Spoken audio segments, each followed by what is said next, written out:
Alright, what's up everybody? This is the marketing department lecture in B2B marketing operations. So we're Vigilant, we do marketing operations. We're talking about staffing, one of the top pillars in any 10x marketing department. So typically, most people think of staffing as this. You have, the VP or the leader, and you have email marketing, and you have social media, and you have search engine marketing, and you have an SEO person, and you have a content writer, and you have a graphic designer, right? And maybe it's the VP, or let's just leave it blank because this could be one group in a large organization, it could be the entire marketing, but this structure repeats over and over again. And let's just call this the manager, right? The person setting the strategy, coordinating, getting resources, and so on. This is how people normally think about it. And so we have these functional silos, and the manager has to talk to everybody and get information from here to there, and they're traffic controller. This is not the right way to do it. This creates a bottleneck on the manager, and if the manager doesn't know what they're doing, nothing will work. Even if they do know what they're doing, they're swamped and their bandwidth is eaten quickly. How you should be thinking about it is as a continuous journey. So things start with SEO. Understanding the research in your field, the language used by your customers. And then next is SEM, search engine marketing. People that are looking to buy now, you should be on Google AdWords targeting them using SEO research. And that should lead to content marketing. So ads, research, ads, content. And then lead gen marketing, getting those offers to fulfill. And then email marketing, right? And then call it business intelligence analytics. This is a system that's connected, and maybe it is actually better represented as a loop. Nobody at the center.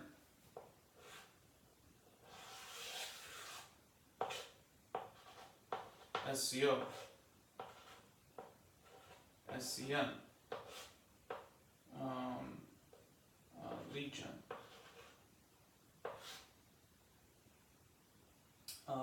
email, business analytics. So let me redraw that. 1, 2, 3, 4, 5. Research. What am I missing here? What did I just do? SEO, SEM, lead gen, content marketing. So let me redraw this, okay? And let me paraphrase. There is something in the middle. We have SEO, SEM, content, lead gen, email, analytics. 6. So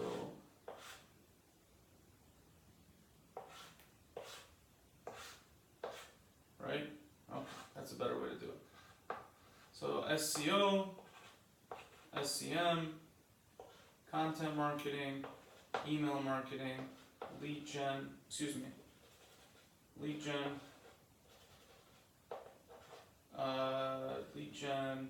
email marketing, business analytics. This is the life cycle. Data should be flowing continuously here. They should all be connected and encouraged to talk to each other. And there should be common resources at the center, like your copywriter and graphic designer. Now, the issue often is this is what people do, and they put a single copywriter in there, or a single graphic designer.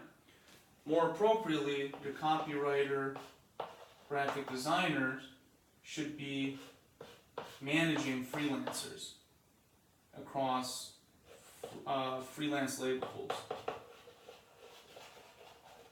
freelance pools, Upwork, TopTool, Craigslist, whatever, right? They shouldn't be doing the work themselves. I mean, there's no reason to. You add a little bit of expense here that typically is done by the ad agency. You do it yourself in-house. You get an explosion of bandwidth and output. So you have to let people be able to talk to each other, but you need this forward communication most of all.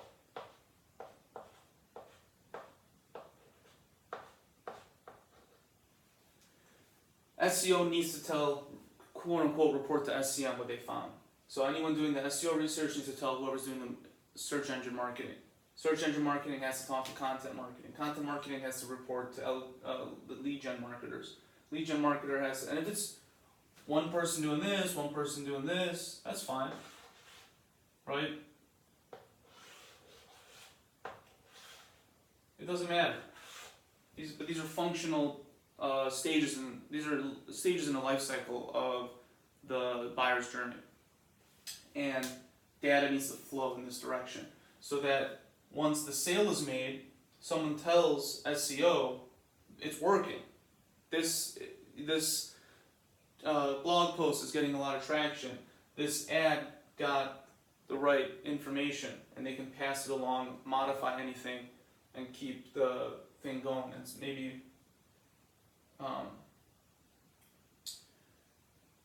adjust the strategy. At any point, the manager has to be able to connect people, but if this is going, this will continuously improve over time. Training people is hard because most people have experience with this and this, let's say, or this and this. They have experience with one or two of these pieces, not all of them. And that experience comes from one industry or a couple companies, right? And so they don't know anything about SEO, or they don't know anything about email marketing. And to fill in the gaps, you have to find training tools. I think the best training out there right now is digitalmarketer.com. Of course, we're trying to create our own training here, and we'll provide it, but go look for yourself. Micro-certifications are really important too in this, but learning what works and what doesn't. And we'll have more training in these functional areas in time. But setting up the structure, looking at best practices and case studies, and having people report to one another in a cyclical fashion removes the bottleneck of the manager setting strategy, because what works here will get passed on, and the manager doesn't need to be involved, and then it'll get back and keep improving and moving, and then making the content writer and the graphic designer a manager of freelancers can allow multiple campaigns to be running at a high rate of speed. Very powerful structure compared to this bottleneck, inefficient structure.